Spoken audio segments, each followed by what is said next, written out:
Hola, buenos días, buenas tardes, buenas noches o a la hora que estés viendo este video. En esta ocasión te traigo lo que es la unidad 4, que vamos a tratar el tema de memorias. Todo sistema digital llega a tener la necesidad de almacenar algún dato, ya sea de forma temporal o permanente. Pero además de la necesidad de almacenar el dato, también se considera la velocidad de acceso a este último. A estos dispositivos se les llama memorias. Ahora vamos a ver las memorias y su clasificación. Las memorias pueden ser agrupadas en dos grandes grupos: la memoria volátil y la memoria no volátil. La primera se caracteriza porque su información no se almacena de forma permanente, y con la falta de suministro eléctrico, esta información se llega a perder. En el caso de la no volátil, la información de este tipo de memoria se queda almacenada de forma permanente. Estos dos grupos se dividen o se subdividen en varios grupos más. Vamos a ver específicamente la memoria volátil, en donde va a estar representado por estos tres grandes grupos: la memoria RAM, la memoria FIFO y la memoria LIFO. De la memoria RAM vamos a tener estos tres tipos de memoria: la SRAM, la DRAM y la SDRAM. En el caso de la memoria no volátil, nuevamente tenemos tres tipos de memoria, que son la ROM, la NVRAM y la memoria flash. A su vez, las memorias ROM están subdivididas en las memorias PROM, EPROM y EEPROM. También sucede lo mismo con la NVRAM, pero no vamos a entrar en detalles en este tipo de memorias, lo mismo que en la flash. El uso en conjunto de este tipo de memorias, ya sea la volátil o la no volátil, se encuentra de forma constante en los sistemas embebidos y en el sistema de cómputo general. Entonces vamos a ver lo que son las memorias RAM, SRAM y DRAM, recordando que la unidad básica de la información es el bit.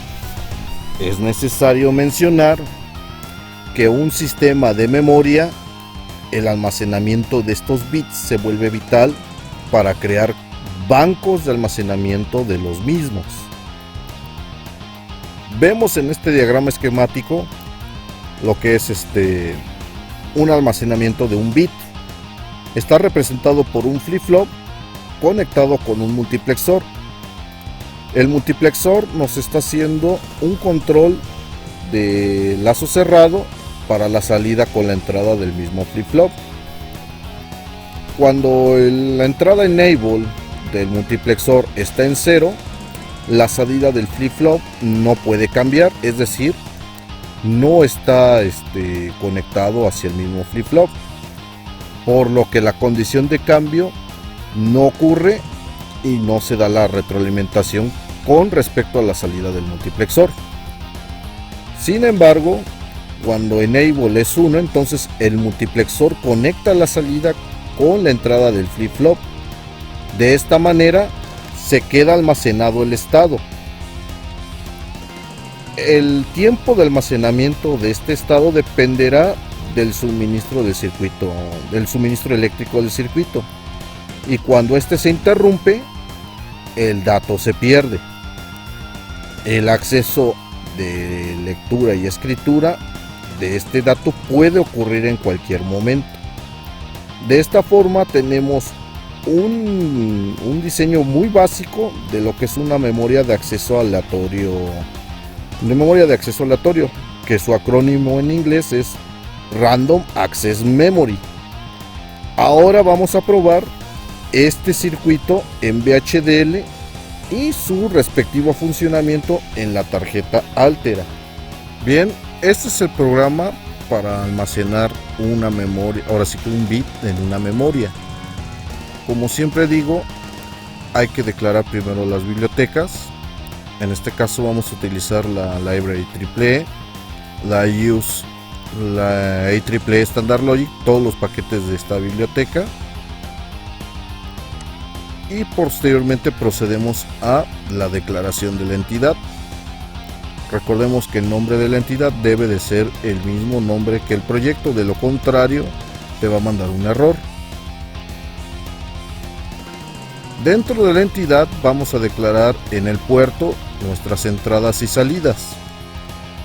En el caso de la entrada estamos declarando la entrada del flip-flop, el enable del multiplexor, el reloj y el reset y el reloj. En la salida la estoy declarando del tipo buffer porque voy a requerir de que la salida se me almacene. Posteriormente voy a hacer ya la declaración de la arquitectura,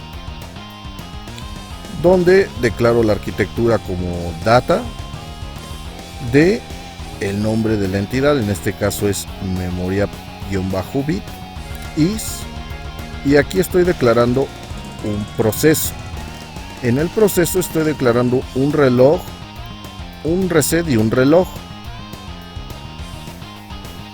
Y pregunto si el reset es igual a 0, es decir, si se presionó el botón de reset, pues que se borre el dato almacenado en Q. Después, a través de un SIF, creo un evento donde el reloj va a ejecutar todas las instrucciones que estén después de esta sintaxis. Si enable está en 1, entonces que se permita la escritura a través de la entrada D hacia Q. En caso de que no esté enable en 1, entonces que se permita el almacenamiento de este dato. Después declaro el fin del if, donde se está realizando el almacenamiento, el fin del clock event, el fin del proceso y el fin de arquitectura. Este programa está muy sencillo y ahora vamos a proceder a probarlo en la tarjeta Altera. Este es el programa para almacenar un bit, es decir, una memoria RAM de un solo bit con flip-flops, en donde yo tengo mi entrada de datos con este switch, el enable del multiplexor en este switch, mi reset con este push button, y este LED va a indicarme lo que es la salida. Si yo activo la entrada en 1 y 0, veo de que no hay ninguna acción en el LED, y eso se debe a que el enable está desactivado, por lo tanto se quedó la salida y el lazo encendidos o cerrados, almacenando solamente un dato. Cuando yo activo el enable, entonces ahí sí ya se me está permitiendo un 1. Si yo desactivo el enable, se va a quedar almacenado. Posteriormente le presiono un reset, confirmando de que el programa efectivamente está funcionando. Ahora vamos a ver lo que es la memoria SRAM. Cuando se quiere almacenar varios bits y no es posible porque el tamaño o porque se tiene que almacenar varios bytes, entonces se usa otro tipo de técnica de almacenamiento. Por ejemplo, supóngase que se tiene que almacenar m de elementos de datos y cada uno de estos datos tiene n bits. Si se necesitaran m registros de n bits, el tamaño y la complejidad del circuito sería demasiado alta. Y para solucionar este problema, lo mejor es emplear un bloque de memoria estática de acceso aleatorio. De ahí el acrónimo SRAM, de Static Random Access Memory. Vemos que cada celda de memoria de la SRAM corresponde a este circuito. donde tenemos una selección, datos y el complemento a datos. Ambos transistores de efecto de campo están conectados a través de dos inversores encontrados. También hay que mencionar que muchas veces el complemento de datos no se usa o no se encuentra en una memoria SRAM común y corriente. Entonces, un bloque de la SRAM es un arreglo bidimensional de celdas como la que se mostró anteriormente en el diagrama esquemático. De esta manera se pueden almacenar varios bits. Regresando al ejemplo de m elementos con n bits, se define un bloque SRAM de m por n capacidad. De esta forma vamos a tener en este diagrama esquemático cómo sería el arreglo, donde tenemos dos selectores y dos entradas de datos. Esto es un arreglo de 2x2 en una memoria SRAM. En el arreglo anterior mostrado se observan dos entradas, lo que es el selector que habilita el almacenamiento cuando vale 1, los datos donde la información para ser almacenada va a entrar o va a ser extraída, y cuando el selector tiene un valor 0 la información queda almacenada indefinidamente.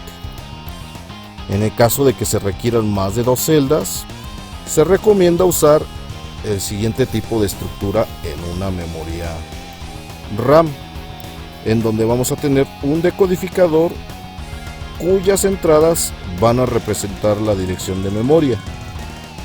Después, a la salida de este codificador se va a obtener selectores, como lo vimos en el circuito anterior. De aquí vamos a tener dos permisos, ya sea para la escritura, donde se va a permitir la entrada de datos, o la lectura, donde se permite la salida de datos. Entonces, recapitulando, se usa el decodificador para seleccionar los datos correspondientes a las entradas de datos y sus respectivas salidas. De esta forma ya tenemos un bloque SRAM de 2 a la m por n bits. Antes de pasar al código de VHDL de la manipulación de una memoria SRAM, así como su debida prueba, hay que ver cómo es la transición o los tiempos de acceso para la lectura y escritura. En este caso tenemos que para la lectura vamos a tener una dirección, y esta dirección va a tener un tiempo de refresco, o no de refresco sino de mantenimiento. A su vez tenemos un habilitador de salida y un habilitador del chip o de la misma memoria. Cuando estos dos entran en estado bajo, dado que están negados, y al entrar en un estado bajo lógico se van a activar. Esto permite de que el dato pueda entrar. Sin embargo, al momento de que esto ocurre, se debe de esperar cierto tiempo, que es en este caso tiempo de acceso, para que se pueda validar el dato. Si esto no ocurriera, simplemente no se puede leer el dato que esté en la dirección que se está especificando aquí arriba. En el caso de la lectura es un poco más simple, dado a que los tiempos son un poco más cortos, pero se permite un tiempo de validación de la dirección mayor y no tan crítico como lo vemos en el de la lectura.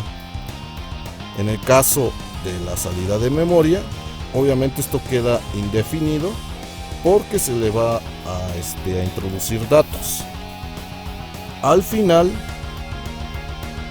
estos pulsos en el modo de escritura, o más bien casi al final, es donde tenemos el tiempo de mantenimiento para introducir el dato, y es donde se va a almacenar el dato con la dirección ya especificada. Estas imágenes son tomadas por parte de la información que proporciona el fabricante de la memoria RAM, cuyo archivo PDF te dejo en la descripción. Ahora sí, vamos a probar este programa de manipulación de una SRAM con la tarjeta de evaluación Altera. Este es el programa para controlar el módulo de la SRAM. Nuevamente declaro las bibliotecas, la IEEE con sus paquetes, todos sus paquetes. Después, en la declaración de la entidad, defino lo que es la entrada de datos, que a través de los switches yo voy a introducir 16 bits. Después voy a declarar la entrada de direcciones, que con 2 switches voy a usarlos como selección de dirección. Después declaro una entrada para la secuencia de lectura y otra para la secuencia de escritura. Posteriormente hago la declaración del chip enable de la memoria SRAM, el control de lectura y escritura, así como su habilitación de salida. Después tenemos esta condición o esta control, que es el control de ráfaga, donde yo voy a definir si quiero que se almacene en un byte bajo o en un byte alto. Recordemos que la memoria tiene 16 bits de entrada, por lo tanto puedo dividirlo en 2 secciones, una de 8 bits bajo, una de 8 bits alto, o puedo unirlas para generar el de 16 bits. Posteriormente asigno lo que son el bus de datos, y este va a ser de modo entrada y salida, dado a que puedo o voy a hacer la lectura y escritura de los mismos datos.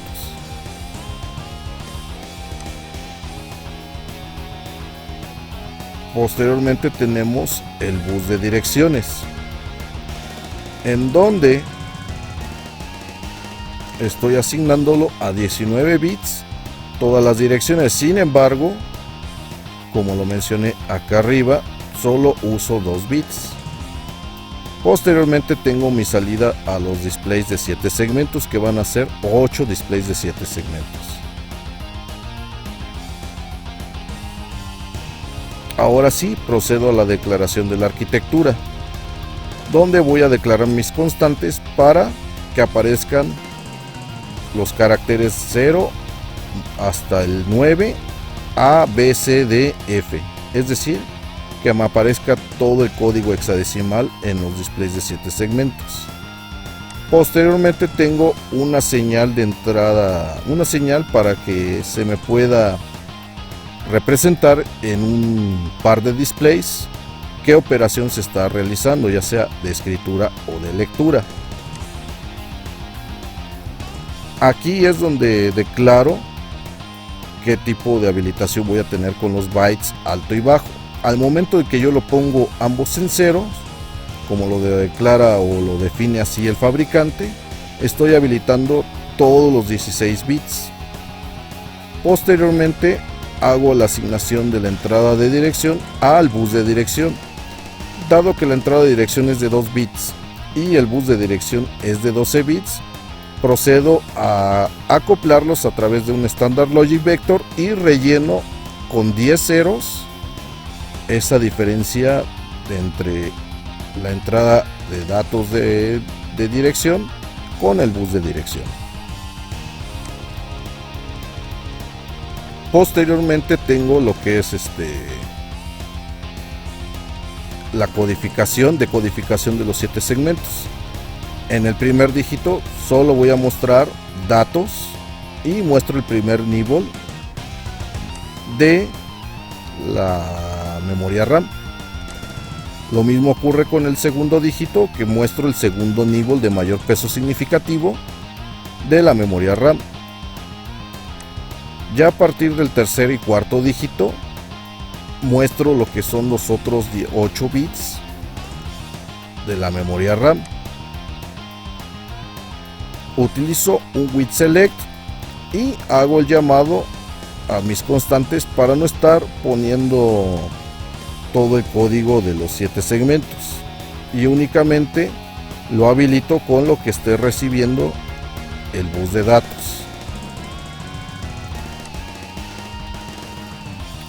Posteriormente hago la representación en los displays de 7 segmentos de qué dirección estoy introduciendo mi dato. Dado a que no utilizo el siguiente dígito pegado a la dirección de datos, solamente lo voy a declarar como un 0. Por último, declaro qué tipo de operación voy a realizar. Con un with select y utilizo la señal, defino que si es 0, que me aparezca RDSS, pero si es 1, que me aparezca RD en el display de 7 segmentos. Ahora sí procedo a hacer el control de la SRAM, en donde si no se ha presionado los push button, que se mantenga en alta impedancia el bus de datos de la SRAM, que esté desactivado la SRAM. Recordemos que Chip Enable, Apple Enable y Write Enable están negados, y al momento en que yo les pongo un 1, estos se desactivan. Cuando yo defino alguno de los push button, en este caso que se haya presionado lectura, entonces voy a asignarle un 1 a la señal de lectura y escritura para que me muestre RD. Habilito la memoria SRAM con un 0 en el Chip Enable. Habilito la salida de datos, dado que voy a leer, con un 0, pero deshabilito o desactivo el modo de escritura, dado a que yo quiero únicamente la operación de lectura. En el siguiente caso, cuando se haya presionado la opción de escritura, nuevamente defino en la señal con un 0 para que me aparezca ES en el display, que es la operación de escritura. Habilito el Chip Enable. El Output Enable el fabricante lo mantiene como indefinido, en este caso decido habilitarlo. Habilito la operación de escritura, y en este caso yo voy a asignar los datos que están entrando a los switches al bus de datos. De esta manera se carga el dato directamente a la dirección de memoria. Este programa está realmente sencillo y vamos a proceder a probarlo. Este es el programa de la memoria SRAM. La memoria SRAM es este cuadro que tenemos aquí, y a través del FPGA lo vamos a controlar.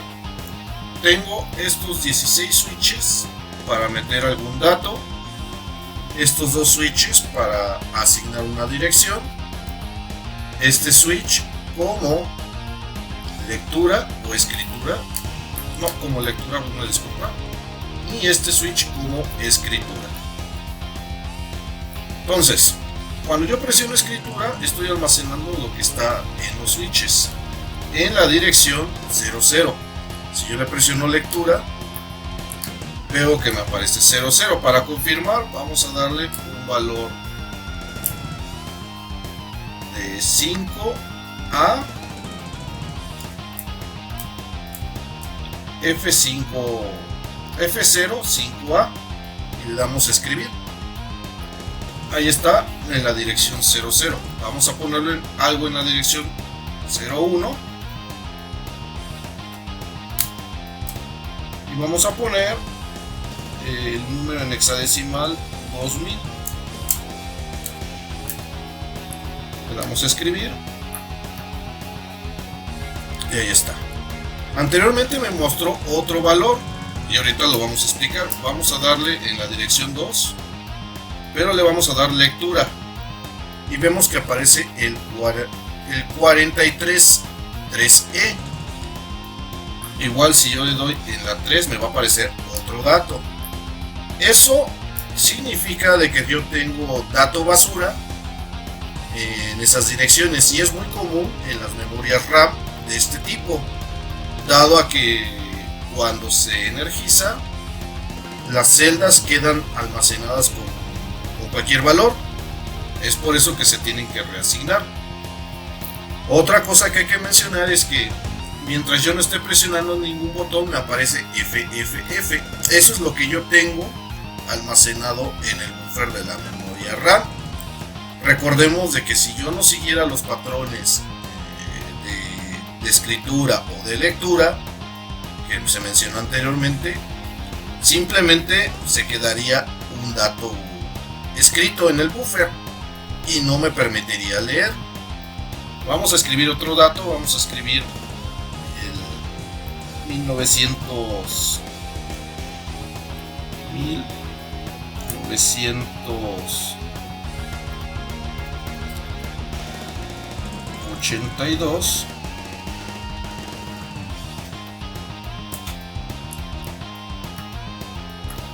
Y ya está almacenado. Y en el último vamos a escribir FF, todos Fs, sí, todos encendidos.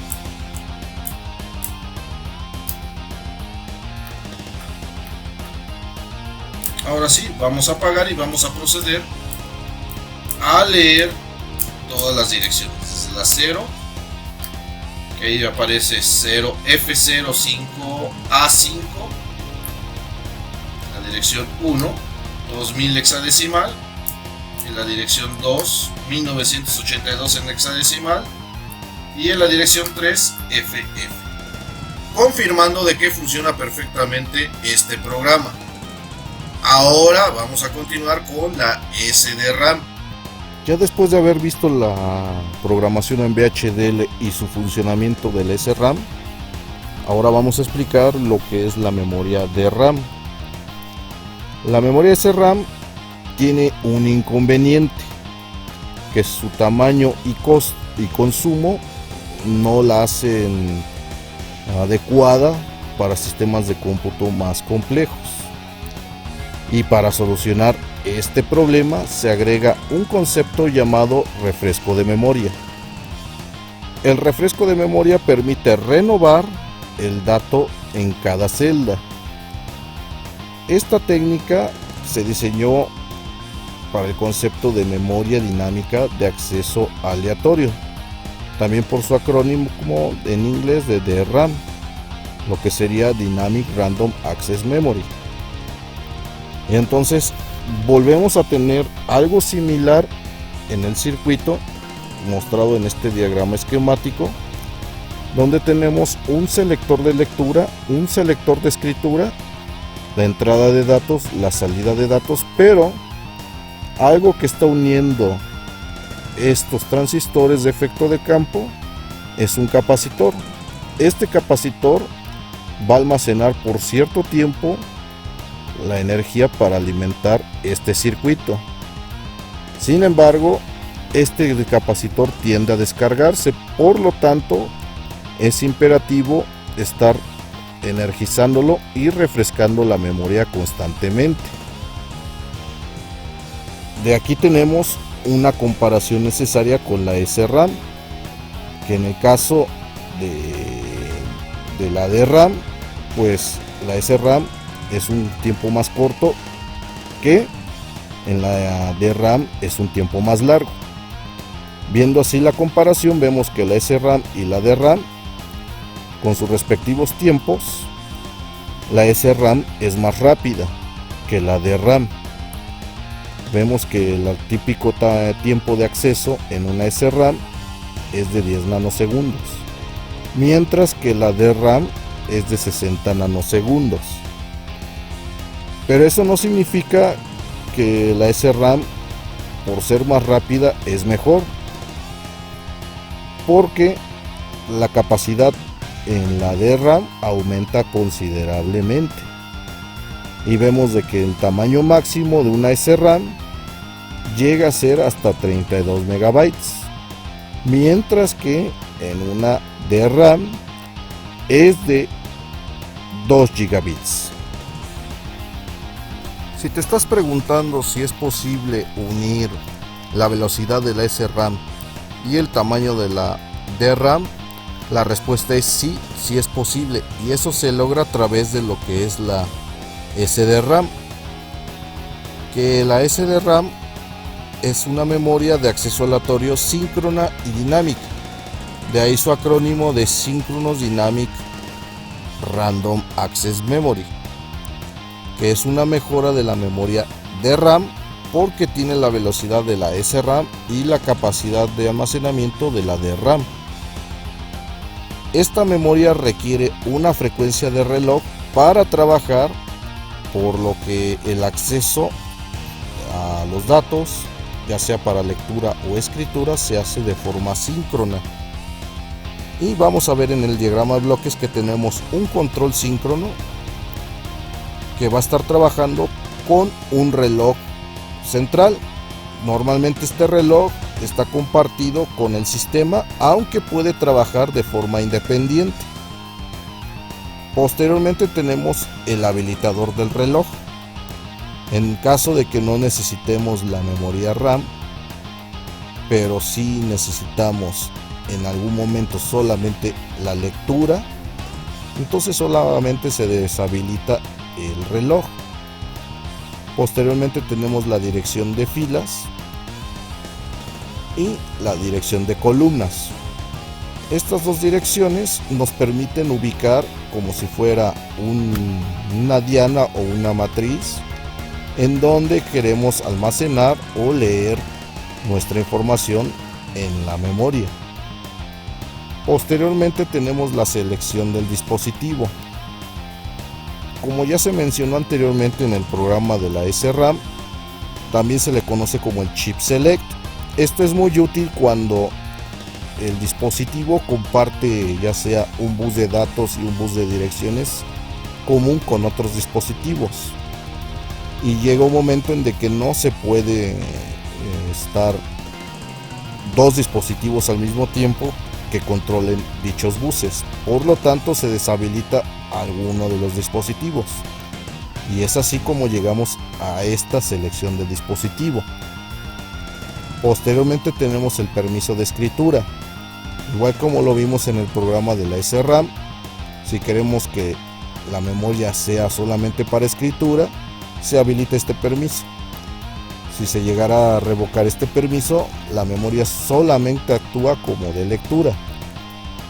Posteriormente tenemos la máscara de datos, que esto nos ayuda a permitir el acceso o la escritura, ya sea en un byte, es decir 8 bits, o en 2 bytes en conjunto.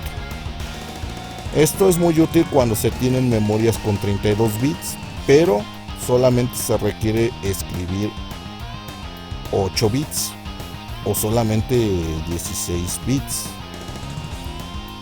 Posteriormente tenemos el bus de direcciones, donde se le va a asignar la dirección aparte de la dirección de filas y columnas. Posteriormente tenemos el modo de registro, que a diferencia de la SRAM, el modo de registro lo tendremos en una SDRAM con 4 modos, ya sea activo, pasivo, modo precargado o automático. De aquí, del control síncrono, vamos a saltar a lo que son los bancos de memoria. Como si fueran libreros, van ordenados uno atrás del otro, y permite el acceso ya sea para escritura o lectura de cada banco. Después tenemos los buffers de operación, ya sea para la segmentación de los datos o para la introducción de los mismos, y este es nuestra puerta de enlace hacia el bus de datos. Otra cosa que es muy importante mencionar es que la dirección de filas y la dirección de columnas, como se mencionó anteriormente, ayuda al bus de direcciones, Estos trabajan por ráfagas de comandos y tenemos estas frecuencias que son muy comunes en la SDRAM, aunque son 66, 84, 100. Actualmente hay hasta de 200 MHz. A continuación vamos a ver un programa sencillo de la memoria SDRAM. Ahora sí procedo a lo que es el programa de la SDRAM. A diferencia del programa de la SRAM, aquí voy a tener más terminales de control, en donde tenemos la terminal DE, aparte de la dirección y los datos, el control de banco, la máscara, el acceso a filas, el acceso a columnas, el habilitador del reloj, el habilitador negado de escritura y el chip select. Obviamente aquí estoy declarando mis 8 displays con la etiqueta X, y cada número representa el número de display. Nuevamente procedo a declarar mis constantes para que aparezcan en el display de 7 segmentos. Lo primero que voy a hacer es la asignación de la dirección, el banco y la máscara. La dirección, al momento en el que yo lo hago separado de un proceso, esto se realiza de forma inmediata. Por lo tanto, solamente procedo a asignar los ceros. En este caso estoy asignando un 1 porque quiero que sea de forma precargada el modo de configuración del registro. En el caso del banco de la memoria RAM, lo estoy asignando a los switches banco para seleccionar a qué banco quiero guardar. Posteriormente tengo la máscara, en donde se me va a configurar de acuerdo al diagrama, a la información del fabricante, si quiero nada más un byte, los 2 bytes, o dado a que la memoria es de 32 bits, todo completo, aunque también hay forma o hay modos de operación a través de la máscara. Yo te recomiendo que si tienes alguna duda acerca de la máscara, veas la información de fabricante. También te lo voy a poner en el link de la descripción. Ahora paso a la sección de decodificación. De la misma manera que lo hice con la SRAM, empiezo con el nivel de menor peso significativo de el bus de datos. Posteriormente el nivel de mayor peso significativo, y estos están siendo asignados al display 0 y al display 1. Para el display 2 voy a mostrar el banco de memoria en donde se está almacenando la información. Dado a que no voy a necesitar el otro segmento, el otro display, es decir, el display 3, solo le voy a asignar el valor 0.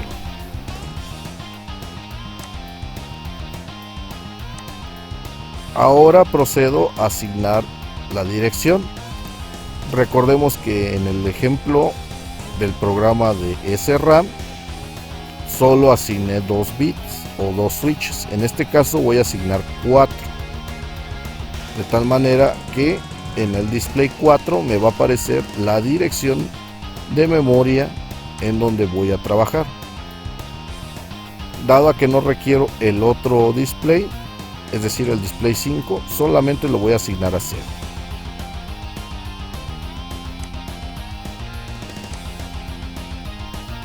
Por último, tengo el display para mostrar el tipo de aplicación operación que se va a realizar.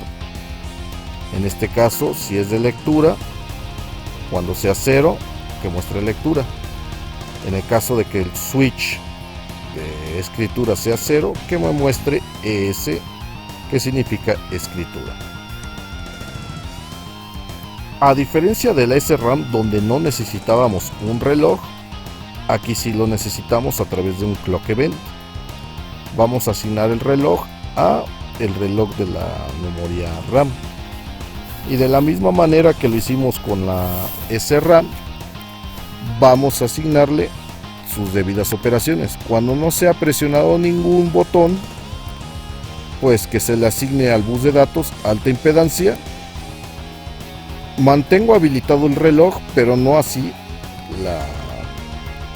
algunas operaciones. En el caso del chip select sí lo mantengo habilitado, pero no así los comandos de filas y columnas, ni tampoco lo que es la habilitación de escritura. Cuando ocurre la operación de lectura, asigno la señal a un 1 para que me aparezca RD en los displays. Habilito el reloj, habilito la memoria RAM con el chip select. En este caso solamente voy a deshabilitar el comando de filas, pero el comando de columnas va a estar en 0, es decir, columnas van a estar activadas. No voy a requerir la escritura, por lo tanto lo voy a desactivar.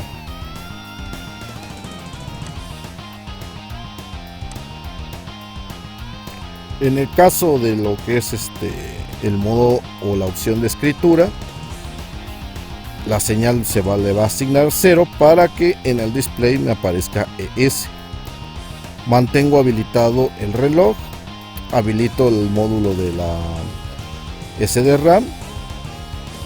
En este caso el comando lo mantengo, es decir, filas está desactivado, pero no es así columnas. Habilito la operación de escritura y por último asigno los datos. Esto tal parece que fuera un copy paste de la memoria SRAM, pero la idea es de que te des una visión de cómo funciona la SDRAM, que aclaro, dado a que yo no estoy asignando los 133 o 143 MHz, no va a funcionar como lo estás pensando en la SRAM. Sin embargo, para asignar esa frecuencia que necesito, es necesario recurrir a otras partes o a otras aplicaciones de VHDL, ya sea como componentes o paquetes, que en esta unidad no se van a ver, pero sí se van a ver en la siguiente unidad. De todas maneras, vamos a probar este programa. Este es el programa de la SDRAM, en donde en esta ocasión yo estoy asignando a estos 8 switches como la entrada de datos, estos 4 switches como mi dirección, estos otros 4 como la máscara y estos últimos 2 como la selección del banco. Vemos de que si yo activo alguno de la selección del banco, me va a indicar ahí el dato que está, o el banco que se está asignando en este par de displays. En el caso de la máscara no me va a asignar nada, dado a que las propiedades o la configuración de la máscara es diferente dependiendo la posición de los switches.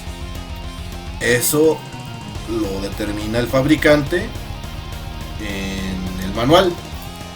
Por último tenemos la dirección. Esta sí se representa en los LEDs y vemos de que sí me está indicando la dirección 1, 2, 3, así hasta la dirección F. Puedo meterle cualquier dato y le podemos dar la operación de escritura. Ahí me aparece el 7. Sin embargo, al momento en que yo le doy la operación de lectura, no me cambia el buffer, y eso se debe a, como lo mencioné anteriormente, a que no está sincronizada la memoria SDRAM con respecto a los 143 MHz que se debe. Recordemos de que una memoria SDRAM necesita una frecuencia de trabajo. Aunque yo le puse los 50 MHz del reloj de la tarjeta, que están presentes aquí, no significa que me va a funcionar, dado a que tiene que sincronizarse y sobre todo para la lectura se tienen que seguir los tiempos de latencia para obtener el dato y que no se esté mostrando lo que tiene el buffer.